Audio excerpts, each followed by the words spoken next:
ሰላም ተመልካቾቻችን እንደምን ሰንብታችኋል? እንግዲህ ዛሬም ደግሞ ካለፈው ሳምንት ቀጥለን የመጨረሻውና ሶስተኛውን ፓነል ዲስከሽን ኤምፓወር ዘ ኮሚኒቲ ዊኬንድ ላይ የቀረበውን ይዘንላችሁ መተናል ማለት ነው። የዛሬ ዲስከሽን እንግዲህ ያንግ ትሬል ብሌዘርስ ብለን የምንጠራቸው በወጣት እድሜያቸው ስኬታማ ቦታ የደረሱ እንግዶችን ይዘንላችሁ ነው የምንቀርበው። ይሄ ፓነል ዲስከሽን ሞዴሬት የሚደረገው በሃናጆ ገብረስላሴ she's an award winning journalist ናት። ሶስቱ እንግዶቻችን እንግዲህ በመጀመሪያው ወይዘሮ ሳራ ኢድሪሱ የኮንግረስመን ጀማል ቦወን of Boston chief of staff ናት። ብርሃኑ ቡልቻ he's a NASA scientist እና እንደዚሁም ደግሞ ሶስተኛው እንግዳ ደግሞ ቢሹ ገዳሙ cultural curator ሙዚቃን በተመለከተ አርትን በተመለከተ ካልቸራል ኮኔክተር ሆና በስሚትሶኒያን ኢንስቲትዩሽን ውስጥ የተለያዩ ፕሮጀክት ላይ የምትሰራ ወጣት ናትና ከነሱ ጋር እንግዲህ የተደረገውን ቆይታ እናቀርብላችኋለን። እንግዲህ ያለፈው ሳምንትም እንደተጠቀስከላችሁ ይሄ ዝግጅት እዚህ አሜሪካን ሀገር ነው የሚደረገውና ብዙዎቹ እንግዶቻችን ከዚህ ሀገር ስለሆኑ ቆይታው በሙሉ በእንግሊዝኛ ነው የሚሆነው። ስለዚህ ከወዲሁ ይቅርታ እየጠየቅን ወደ ፕሮግራማችን ልሰዳችሁ።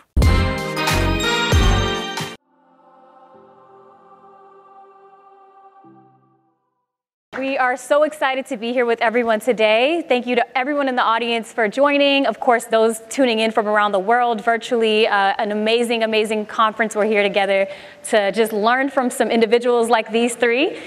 We have our Young Trailblazers panel. So we'll do quick introductions and then we'll dive right into the conversation today. So, of course, first we have Dr. Burhanu in the building from NASA. Let's clap it up for him. A brief bio here. Again, Dr. Burhanu is a scientist at NASA working on instruments for planetary science and astrophysics applications.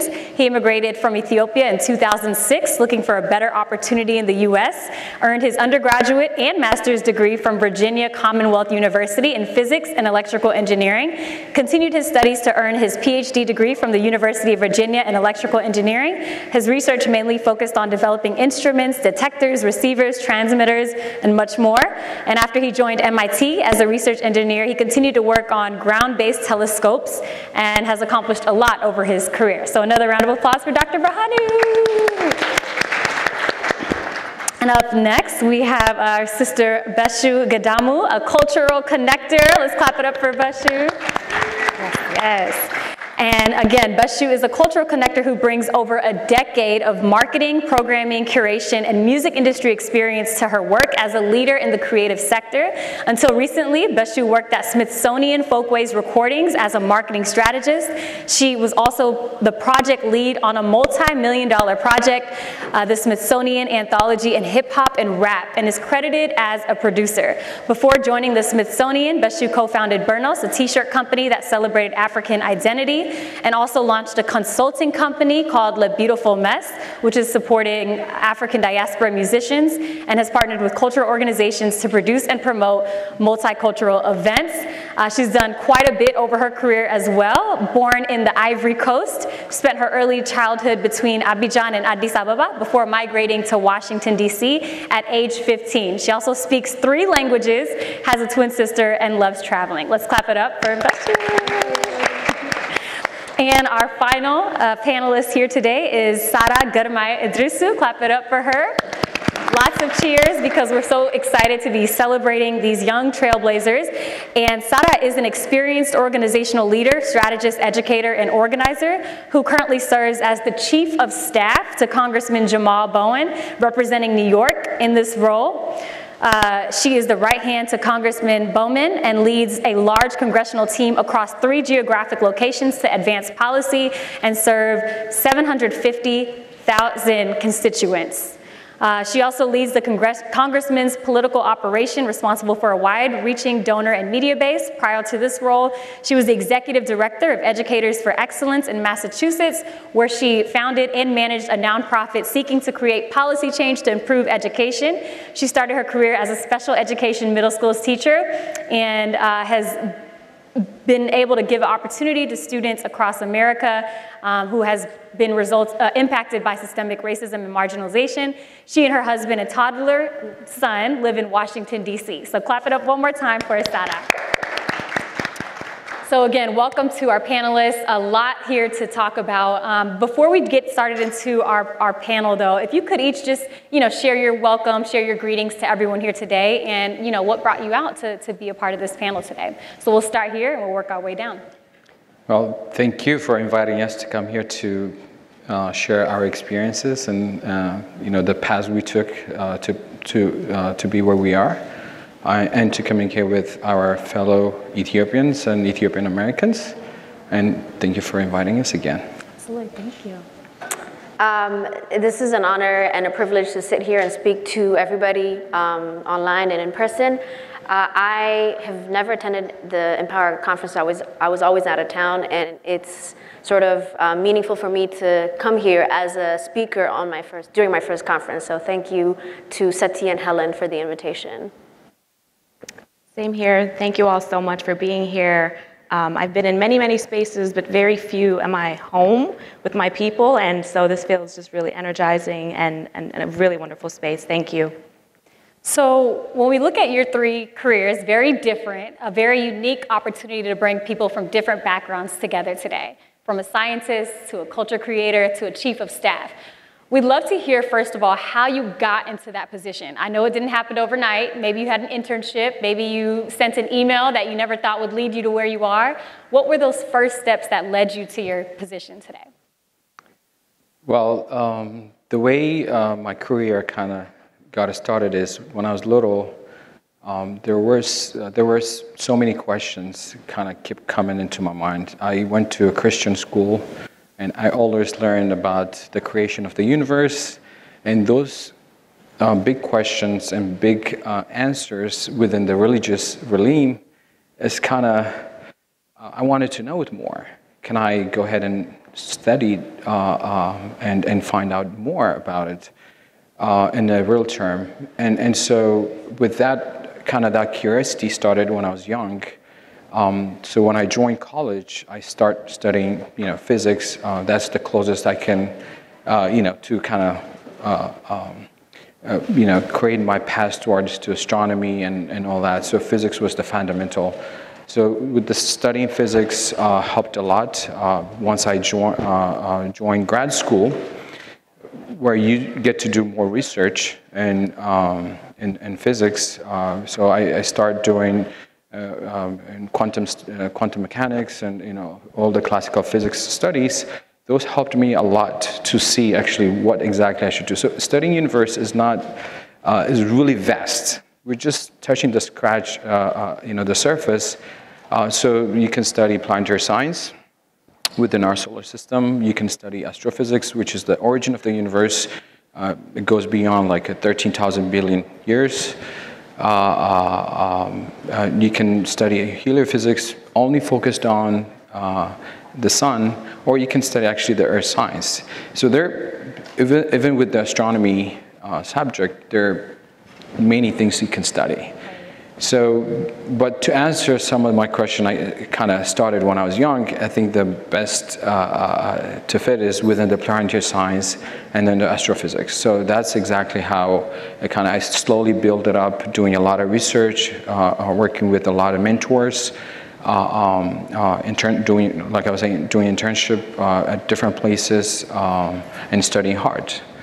And I think those are the fundamentals that kind of create my path. So like studying hard, pursuing these subjects that I'm sure were not easy to tackle throughout your education, and that curiosity, as you mentioned earlier. Right. And what about you? So I have a sort of non-traditional path to where I am. I grew up in a family that, believed in education and, going to college, getting a master's. After I graduated college, I realized that I loved school, but I didn't like the traditional aspect of education. I'm like, there has to be a non-traditional way to do these things. And I also loved music. I'm not a musician. I don't play an instrument, but I had a great ear. I took a course in college, a jazz appreciation course, and I'm like, how can I be in the music space or a creative? But I didn't know anybody that I didn't know at the time who did what I did, right? And I'm like, well, let's try to figure out how to create this path. And I just kept talking to people. Literally, I kept talking to people. I'm like, I love music, I attend concerts, I love hip hop. Is there anything I need to do, or how can I get in this sort of industry without being a musician? I didn't know there was a business aspect of it until much later. And so it was a lot of trial and error, it was a lot of networking with people, networking within the Habesha community, really. That's how I got sort of discovered what I liked, what I didn't like. And with my friends, really, so. So lots of engaging conversations, and also that same curiosity, exploring these topics more and more and more and more. You get that taste and then you keep going. Yeah, because I mean, Habesha's family don't believe in the non-traditional route. Like if I told my parents I want to go in the music industry, they would have shot me, you know, day one. They're like, no, you're going to college. And so understanding what that meant, and also explaining to them there's money behind it, there's a career, it's lucrative, there are people doing it. But I had to figure out how to tell them that without saying, maybe school is not an option, or like a master's is not an option at this point. There's other ways to do it, you know? Absolutely. Yeah.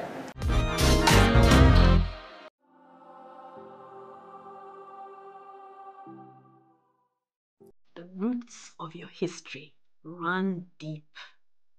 You are a vanguard of progressive change, standing on the shoulders of those who came before you.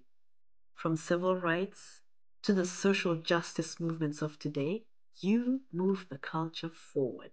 You are part of the fabric that makes America, America. At New York Life, we're standing with you.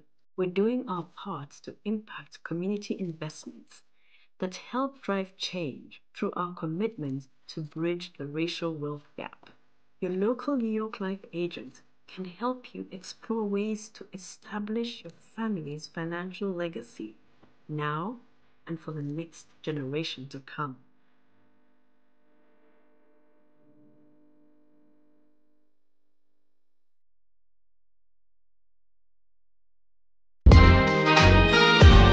How did you end up becoming chief of staff in the role you are in now? It was insane. I started as a teacher, and my mom was like, you ruined your life, why did you go to college? And I just had faith in myself. And when I started teaching, I noticed that the children were not getting the education they deserved. And I noticed that they were Black and Latino. And everything, I thought that me getting a great education and being their teacher would help them, but nothing I did could have helped them. So I started organizing and started being Rabash and trying to get resources to schools. And I got the attention of a congresswoman. At the time, she was a city councilwoman, and we started organizing together. And the principal of that school also, for the same reasons, decided one day to run for Congress. And when he, I encouraged him, and then when he won, he just remembered me and said, hey, you have led organizations, you've been in politics by accident. In fact, my mom also said, do not go into politics. And it's like the worst thing ever. She's like, teaching and politics. And it ended up being great because when he won, he asked me to be his chief of staff. That's awesome. You were in the right place at the right time. Right time. Sometimes you're doing things and you don't even know how in life it'll come back, right? If you're in the room right now and maybe you've had somebody, I just want to see a show of hands. Raise your hand if you wanted to pursue something and maybe someone said, that's not a really good idea, but you did it anyways. Can we clap it up for everybody that took that chance? Because, we all know that feeling, right? And it's uncomfortable sometimes, but you have to go after what you want, just like the three of you have done. And when we hear about your careers, I think it's important to really get a better understanding. We hear these titles, scientist. Well, what is that? What do you do as a scientist, right? Or we hear cultural creator. What do you do as that, and chief of staff? So walk us through what a day in the life of your career looks like. And maybe we can start here and then we'll work our way over. I hate titles, I'll be very honest. I don't think a title defines who you are or what you do. I think the work defines who you are and what you do and your personality. But to answer your question, I think it was a combination of, I love artists and I love musicians, and I'm like, how can we create a creative community, or how can I express my artistic side in a non-artistic way and support, creatives in a way that is meaningful and beneficial, and how can we all make money, right? Because I don't believe artists have to be broke. I don't believe musicians have to be broke in order to succeed. And so I'm like, what are the systems, what are the models that we can create and implement for ourselves? So I got started promoting parties in DC. and Ethiopian soccer tournaments, right? I was like, I love music, I'm not a DJ, but can we get people together? And everybody's like, yes. And so I did promotions for about 6-7 years, and I'm like, I don't like the nightlife that much. I love the music, but I don't like the nightlife that much. And so for me, through the music scene and also my t-shirt company, 3 best friends decided to create a t-shirt company. And all of us were like first jobs, or like, we're bored, we want to do something different. So we started a t-shirt company. Little did we know it would blow up and become, you know, pretty successful. So I was able to experiment in different fields and different avenues, even though my parents were like, what are you doing with your time? You should be in school, you should be doing this. I'm like, no, this is fun, this is interesting. I'm learning skills, networking, understanding how these things work, and also figuring out whether that's what I like and what I don't like. So I think the whole idea of a cultural connector, creative advocate for me came, you know, I'm not a musician, but how can I help you make money? What can I do? I love marketing. I'm self-taught marketing specialist, strategist, whatever you call it. I really love the idea of connecting with people and marketing something or someone. I love being able to tell your story, right? I hate to tell my story, but you tell me this is what you want to talk about. I'm like, bet. How can we tell your story? And how can we make money telling your story? Wow. Like, that's it for me. And the artists, you know, I come from a very, you know, my mom's side of the family is non-traditional in terms of their careers. And so there was also that influence in me that sort of fed that. I don't have to, you know, do a 9-to-5. I'm not a 9-to-5 person.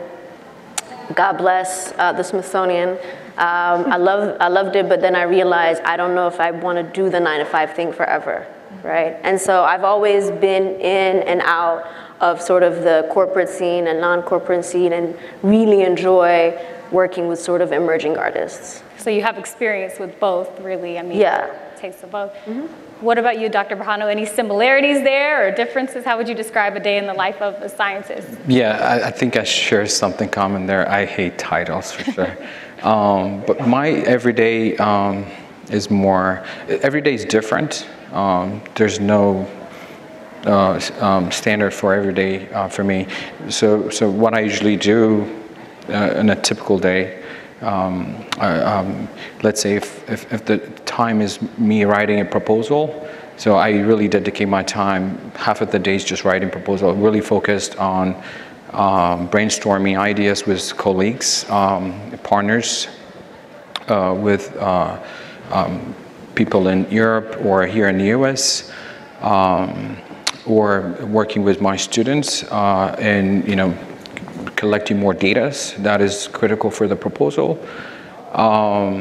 And while working on the proposal, you have to do the daily other things, which is designing what is already won. You know, we usually kind of live with proposal money. So like range between $2 to $4 million proposal. We have a typical like every 2-year cycle. So those proposals, before they end, we do another proposal. But so because the previous ones are not delivered, you still have to work on design work or experimental work in the labs. That entails like, you know, you really have to you know, dig down into like a lot of instrument works. Now, as I'm working on new proposal, but also I think of next year proposals.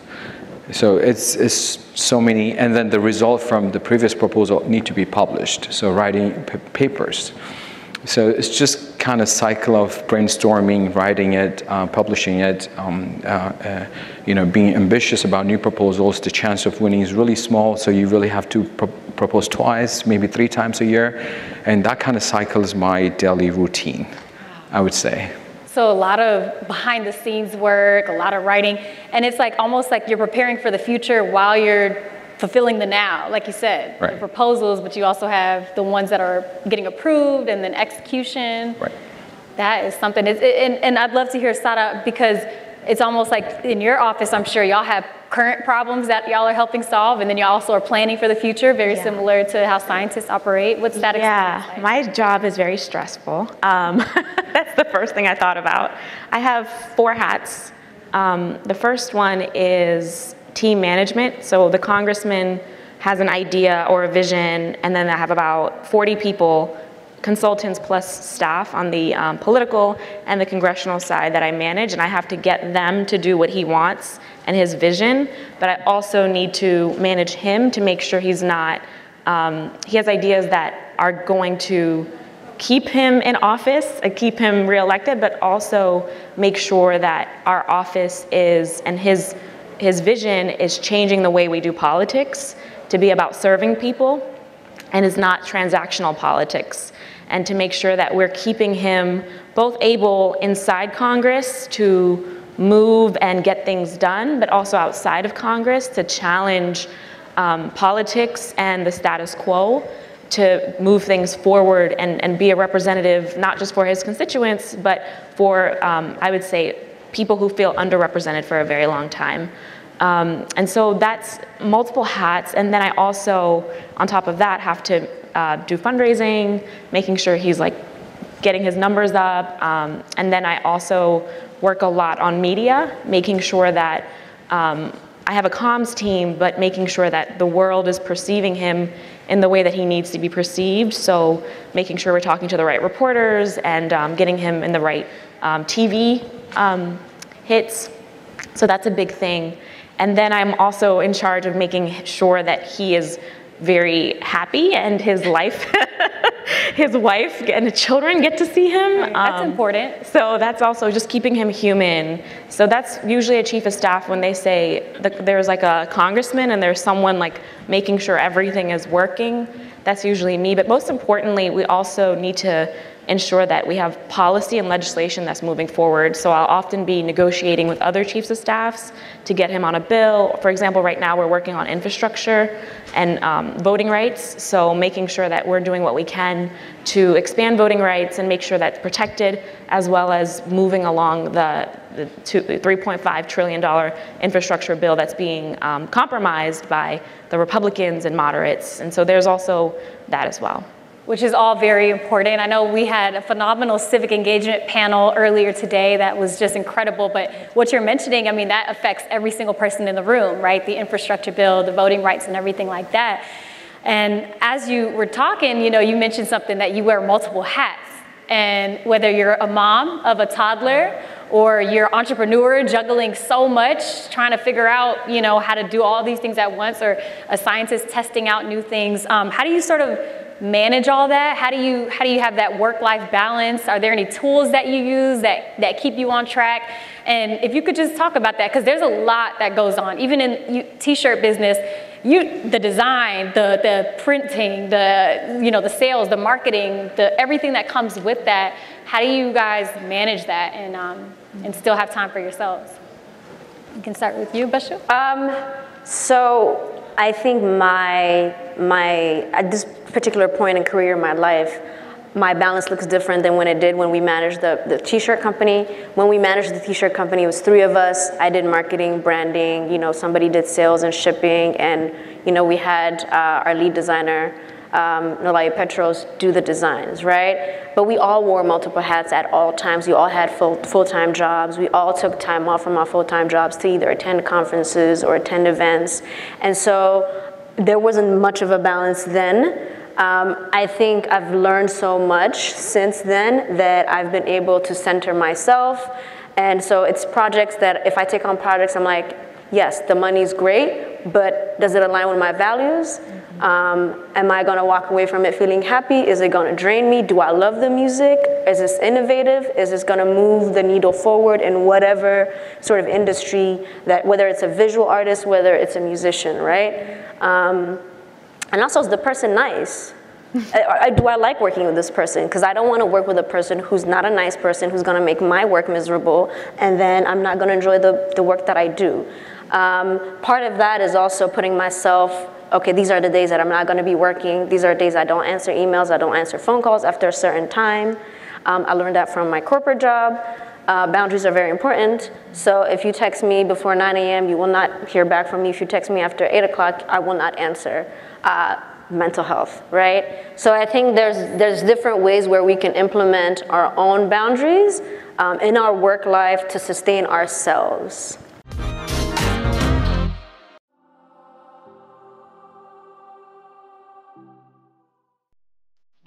roots of your history run deep. You are a vanguard of progressive change, standing on the shoulders of those who came before you. From civil rights to the social justice movements of today, you move the culture forward. You are part of the fabric that makes America, America. At New York Life, we're standing with you. We're doing our part to impact community investments that help drive change through our commitment to bridge the racial wealth gap. Your local New York Life agent can help you explore ways to establish your family's financial legacy now and for the next generation to come.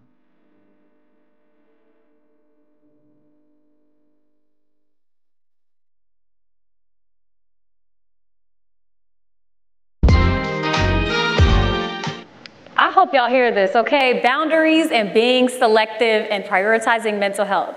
That is so real. I think sometimes we get so caught up in our careers that we forget about ourselves. We forget about how to take care of ourselves, how to make us happy.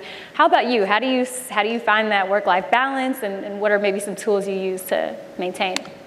That is always the challenging part of being a scientist. Sometimes you get driven into what you're doing and you forgot about a lot of things, and that's why a lot of scientists look nerdy, don't care about life, but they do, but they got consumed about what they're doing, because what we do is really, really interesting. Of course, everybody has interesting stuff. The way I balance it, I don't think I am a right person, to be honest, balanced life and work. I'm always very consumed in work somehow, but the way I'm trying is to have good friends, to kind of get you out of your space, because the working space is so comfortable, it will consume you. So having good friends and other activities, maybe it could be going to church or other things different from work, and you know, having family gathering and just doing something completely different, maybe reading politics or reading about social things. So I'm trying to force myself to do something else, non-science. And actually a friend recently commented that I need to have more non-science friends. Switch it up a little bit. Definitely.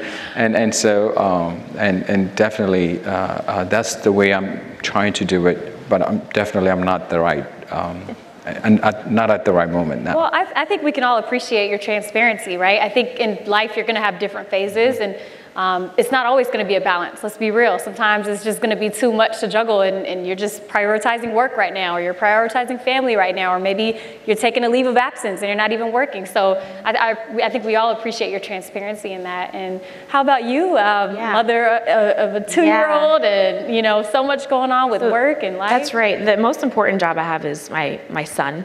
And so in the day, I let my team know when I'm spending time with him, which is in the morning, and then I have a few hours in the afternoon, and then parts of the weekend. And I think the most important thing I learned in my career is you don't have to be the one getting all the credit.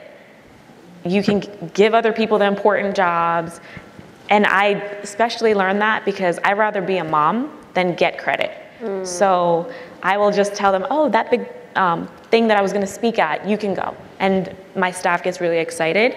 So that's like one of the most important things that helps me just be whole, is letting go of the ego. And then the second thing is asking for help. When I started this job and I was a mom, I wasn't used to asking for help. And I was like, I'm either not going to be a good mom or I'm going to be terrible at my job.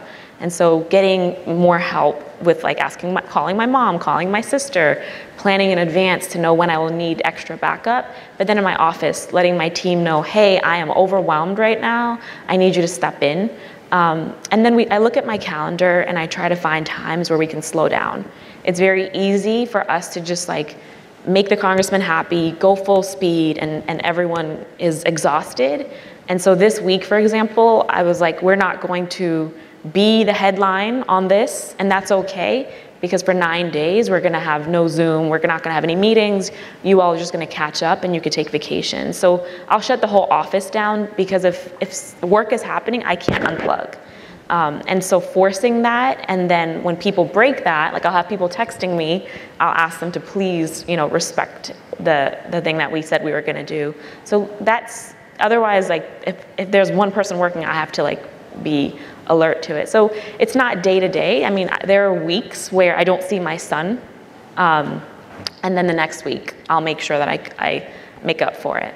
Wow. I mean, I feel like you really have to have a strong support system, like you mentioned, with family and everything like that. And speaking of strong support system, I think one thing with our community, we weren't always taught about finding mentors, you know, at a young age, going to networking events. So shout out to all the young people, all the parents who bring their kids to these events, because it's so important for us to have that exposure. Did you all form any mentorships along your way? How did you sort of plug into that? What's some sort of tangible advice you can offer anybody, whether you're young or an older professional, on finding mentors and people who can really help? If anybody has any answer to that. Yeah, I actually never really had mentors. I always joke that, like, as an Eritrean, I was just taught to be self-sufficient. And then I realized late that I needed feedback, and I wasn't aware of myself enough. So I got in my next job, when I was an executive director, I asked them to hire an executive coach. And then I started, probably like 2 years ago, started emailing people to get mentors. And now I have mentees, because I'm learning that you need to like teach people how to ask for mentors. I think a lot of people that can find mentors easily have felt like people want to support them, or, you know, this is just cultural. Asking people for their time is like no, like you don't do that. But I'm like learning that this is a different system, and so I have to be, now I'm a mentor, and then I will ask for mentorship from others. I love that you're paying it forward too. You know, you didn't stop it. You didn't let it stop at you. What about you two? Mentors or mentees? So I never had a mentor. I actually was intimidated by having mentors. I'm like, I didn't know how to ask or who to ask, because I was like, I don't know what my career trajectory looks like. I don't know if this right person is, or this person is the right person. And then when I thought about somebody, I'm like, maybe they don't have the time, the resources. I'm not in a place in my life where I can sort of offer what they need. I'm actually in a mentorship program right now, and I applied like in the middle of the pandemic, and that's the best thing I could have ever done for myself. And I wish I had done that, you know, a long time ago. But you know, everything happens when it's supposed to happen. And I'm learning so much from my mentor, the program. So not having a mentor sometimes, you know, helps, but I think having a mentor is important. If we, as, you know, the Habesha community could sort of instill, like, it's okay to ask for help. It's okay to figure out, you know, leadership may not be your quality, may not be something you're strong to. Maybe look for a leader, you know, maybe look for somebody who is a leader in any field that can sort of help hone that skill for you. I wish I had sort of those things. But being in a mentorship at this late, I don't even say late stage in my career, I think sort of gives me a completely different perspective. And I'm like, okay, now this is what a mentorship looks like. These are the things that I want out of the mentorship program, right? Because I think if I had gotten a mentor 10, 15 years ago, I wouldn't, you know, figure out. And also my support system, a lot of my peers, you know, are in different fields of, you know, all over the US. And so I've learned from them, you know, whether it's work, whether it's how to deal with colleagues, right? I think I learned a lot from my support system. They were part of my mentorship, unofficial mentorship program. Yeah, we do have those unofficial mentors, our friends, our cousins, our family members. And I think, you know, sometimes you're gonna have a mentor when you're younger. I know my sister-in-law, they talk about how sometimes couples get mentors for their marriages, right? When you get older, because you've never been a parent, or you know, you're transitioning into a new job at the age of 45. So it's never too late, like you said, to get a mentor, or even just pick someone's brain. It may not be that official, formal structure, but there's all different ways. What about you? Any examples or anybody that you sort of look to for guidance? Oh yeah, I think mentorship has been important for me. It helped me a lot to progress more and to learn a lot from them. It could be from their success or from their failures. And so you can actually pick what you need from that, you know, from their experience. So I think early on, undergrad, I started working with this professor. I just walked into his office. He said, "Hey, can I work for free for you?" And he said, "Sure." And then he just gave me a few things to work on. I don't know what I should do with it, but through time you start picking up. But the mentorship you get from him is just amazing. And then actually that helped a lot for me to figure out, okay, I mean, that actually brought more value to my, application to internships and other things, that I provided him a free service, but learned a lot from him in one summer. And so I advise actually people to do the same way. Sometimes you don't have to be paid. Sometimes maybe you have to spend your time to serve. But in the opposite way, you would get a lot from that internship, whatever, mentorship from that person. And that continued all the way to my grad school. So in grad school, I don't know, sciences could be different. So you work with an advisor under an advisor that basically define every project that you do. You will graduate when he says so. So basically, he's your mentor. And when you finish your program, you just want to be him. That's the kind of attachment you create in that graduate program. And that's exactly what I did. So I've had two amazing advisors in my PhD program. I've learned so much, great deals. They're the best in what they're doing. And I always wanted to be, to get too close to what they've done. And I continue to do still today. I work with very successful astrophysicists, engineers, and whatnot. I'm still learning from them. They've had 30 years of experience working on space instruments. I barely have experience, like 6 years, right? So there's so much to learn. So I use that. I love that you seem like a sponge. Like you take it all in. That's definitely an approach as we come into spaces. How do we go in thinking we don't know everything, right? What can we take away from those around us? We can always learn something from everybody, whether it's a 5-year-old who's coming home and teaching you about a new word she just learned, or if it's an 85-year-old telling a story about what they learned when they were 15 years old. There's a lot to be learned. I want to add to that. And for me, I think being around young people has also helped me develop in terms of what I want to do, my career. It's also important to give back as a mentor and mentees, but sometimes the kids for me, and maybe not even generation 5, somebody that's 5 years younger than me can teach me more about what I think I know or maybe don't know than, my elders or my peers, right? And so I just spoke to a young girl who's a DJ a month ago who's like, I don't know what to do with my career. And I was like, and she's like, I'm scared to go on stage and talk or DJ. And I got connected to her through a friend, right? So it doesn't necessarily have to be the traditional way. You don't have to slide in and email somebody. It's just text a friend. If you know somebody that could be connected, just like, hey, I'm looking for somebody to give me some advice on X, Y, and Z. Or slide in somebody's DMs. Legit, there's a lot of mentorship programs that either have started like that or mentees and mentors, and it doesn't have to be, a program or a corporate thing. It can be anything you want it to be, as long as, you have something to ask, or you need help.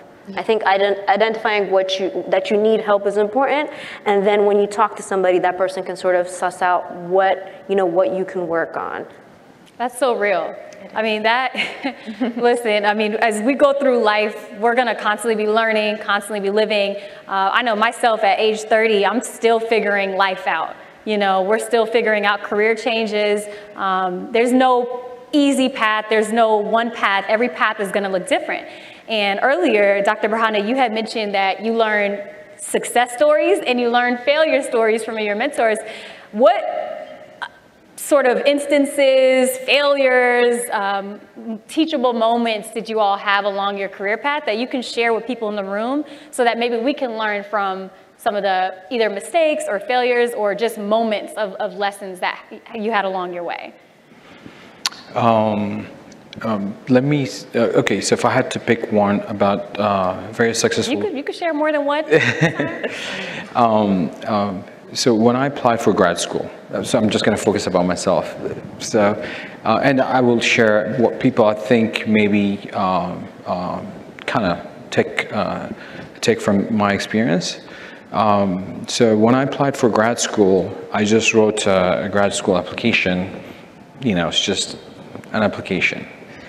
I thought actually I can get anywhere I want with no much background in, like, you know, what it should look like. And then I gave it to a friend, and I consider that friend a mentor. And then I gave it to that mentor, and he looked at it. He said, well, this is basic. You just said, my name is this, and this is what I've done, and this is what I want to be. So he said, really basic. He said, well, why don't you make it more catchy and make it actually you're different from others? And that's the only way you can get into good schools, like where I went to, UVA. So that mentorship, you know, I've learned that from him. And that actually, he did the same mistake when applying for grad school, and he was rejected left and right because one of the criteria, not only academically being good, but also your story need to be unique for some good schools. And so, I mean, this is just minor, but I would say you can actually, talking to people, learning from other mistakes like this, you know, asking, it's not going to hurt you, but you may learn a lot from them. So in this case, actually, I applied well. I applied with a rewritten personal statement, and actually, after I got in, my advisor, he asked me about the story he read about on that. So I thought actually really well written, and for him, and then he remembered later on to raise that question. I saw that actually in your personal statement. Can you tell me more? So it kind of worked. It's like Bashir was saying earlier, the importance of your stories. I mean, his advisor remembered his story from his application. People are paying attention to what you put out there. If it might be a letter for grad school, or it might be a social media post. People are reading it and they're remembering. What about you? Any experiences, teachable moments, lessons along the way? Yeah, I was gonna say I do not like the word failure, because I don't think any of us fail. I think we all, you know, it's a learned lesson. I think for me was when I was in my early stage of entrepreneurship is trying to do everything on my own. I was trying to be the marketer, I was trying to do the accounting, I was trying to do admin. And I think it's good to know how to do all those things, but then learning how to delegate. I didn't know how to delegate until very recently, because I was like, I can do everything. I can learn everything. I mean, it's great to learn everything, but then I ended up being burnt out, and I ended up not producing the quality of work that I want to produce. And also, I'm a bit impatient. So I've perhaps either missed opportunities or walked away from, you know, a lot of maybe friendships or mentorships just because I was like, this is not happening fast enough, right? And now I'm taking my time. I'm very slow, very intentional with everything. So I think coupled with, you know, wanting to do everything and not asking for help, and also being impatient is a couple, yeah. I mean, we all want it, and we all want it fast. So sometimes we do have to take a pause and be like, okay, it's gonna come. But then, like you said too, we can't do everything by ourselves. That's really important. Everything y'all said has definitely resonated. I taught for 4 years, and I think children probably taught me the most about myself. And one story that I remember was I was just hanging out with a student, and like it was detention, but I was hanging out with them. And he said, Ms. Gramai, do you know what your problem is? I was like, what? What's my problem? And he's like, you want everyone to like you. I was like, wow. Wow. And so that is, I think, a lesson that I took from him, and then other things where there's not always going to be a perfect answer, a perfect fix. Sometimes there are imperfect answers, and that's just going to have to be what it is. And so I just learned to focus less on people liking me and more on getting the job done, keep making sure people feel good and respected in that way, but not necessarily making it about people liking me.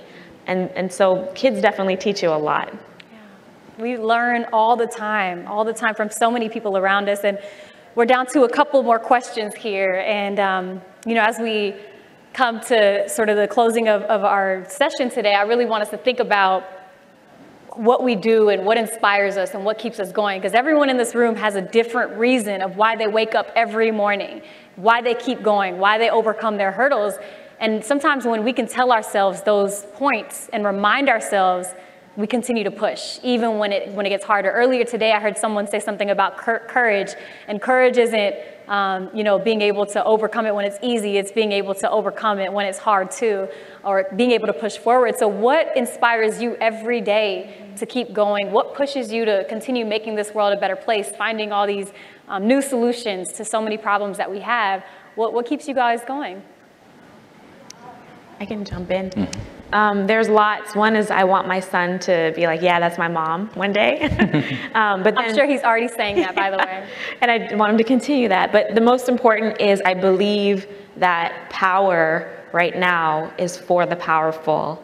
And I've seen in a very short amount of time that when you demand power for people that need it, either it be refugees, people who are marginalized, poor people, people with disabilities, women, just many people, more than the small minority of dominant power people, that when you demand it and when you move every day believing that it can happen, that it will. And so that literally wakes me up all the time. It's like, how do I give people without power more power? And what do I do in my work to make that happen? I love that.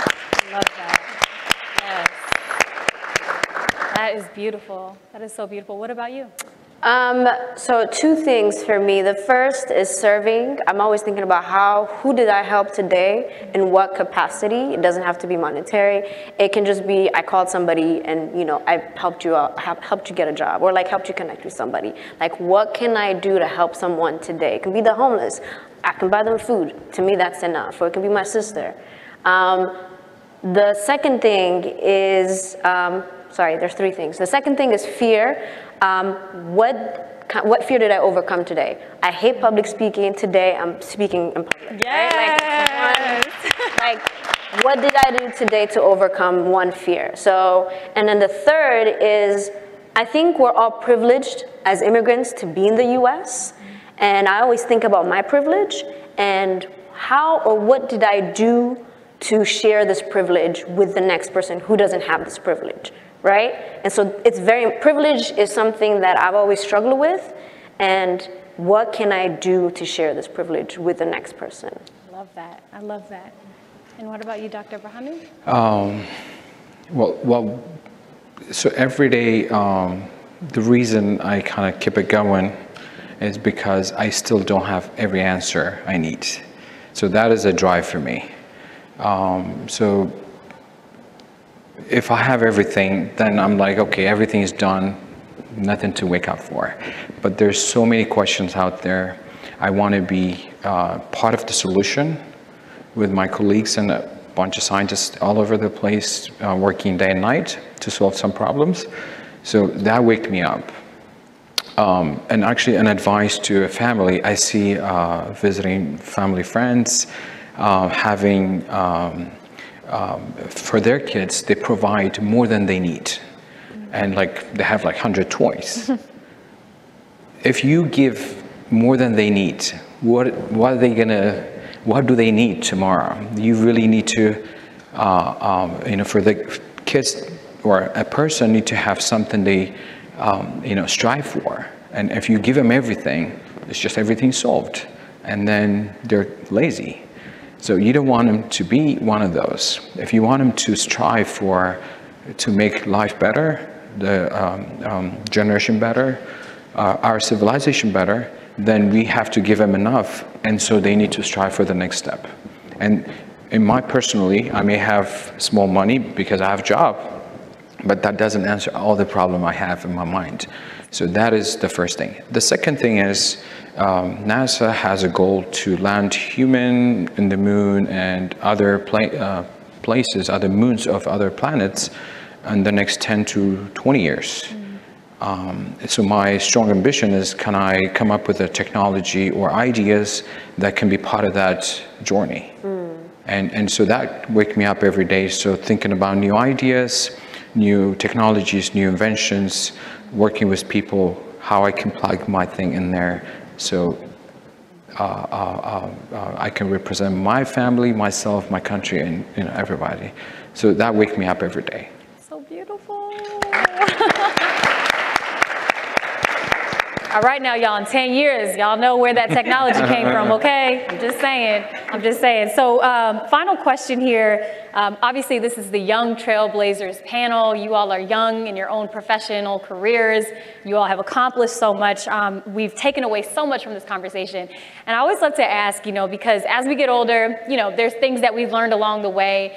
What would you tell yourself 15 years ago? What would you tell that young, ambitious, young person about where you're headed, what you need to do, what you need to be focused on, or just general advice you would share? And I hope people can take away some of the advice that you would personally share with us as well. Why don't you can go ahead. You can think about it too.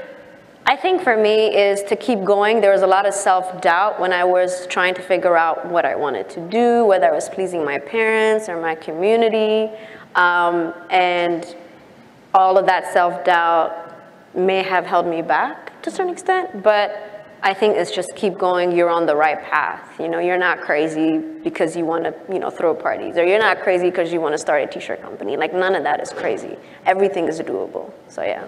Everything is. I love that. You are right where you need to be. Keep going. What about you? Similar, actually, and a lot. I think when I was young, I didn't realize that me asking questions, disrupting the flow, or asking for something I felt like it was not okay. Like, I would shy away from it. And even things like a raise, right? Like, I didn't ask for a raise or more money, even a salary negotiation. Or even like people, for example, if people keep talking and I'm on the phone with them and I need to go, I would not want to stop them, and I would stay on the phone for 30 extra minutes and then get stressed out. And so I think just really checking in, what do you need, what do you want, and then say it. And that's a process. And so that's something that I learned really late that I wish I knew even just like last year.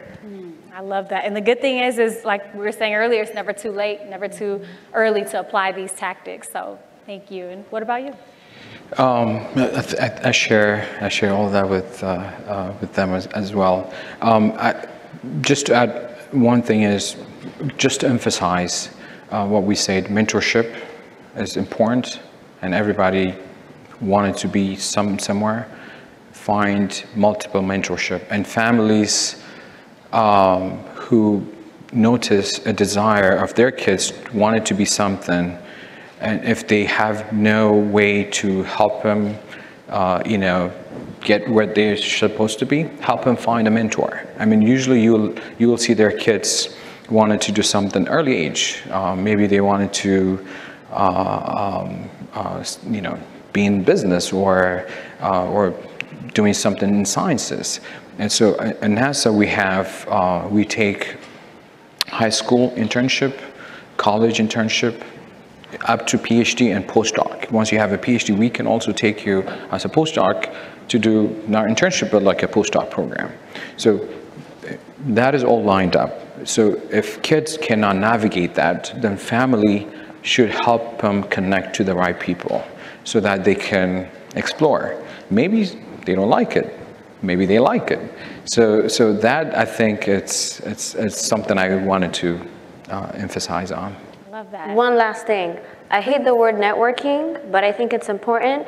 I'm not talking about traditional networking events. You can go to parties, you can go to festivals, you can go anywhere. It's important to connect with people because that person can lead you to your next opportunity. For me, the creative scene has been my backbone. Everybody that's ever attended my parties or I've attended their events as musicians or artists have led me to the next step in my career. It's plain and simple. I did not get support. I don't say support. I never really attended traditional networking events because I hated it. I hate being asked what I do because that's not who I am. And so I went to the creative scene. I'm like, oh, what are you up to? What's the next best thing?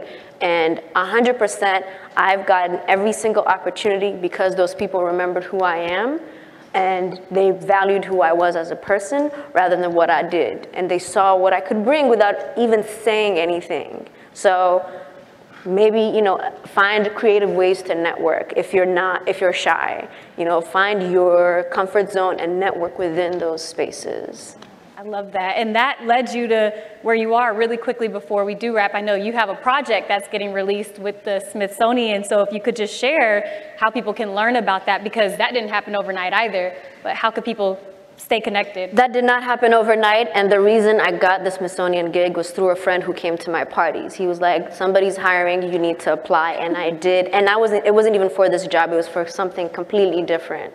And they're like, oh, you like hip hop? I said, yes.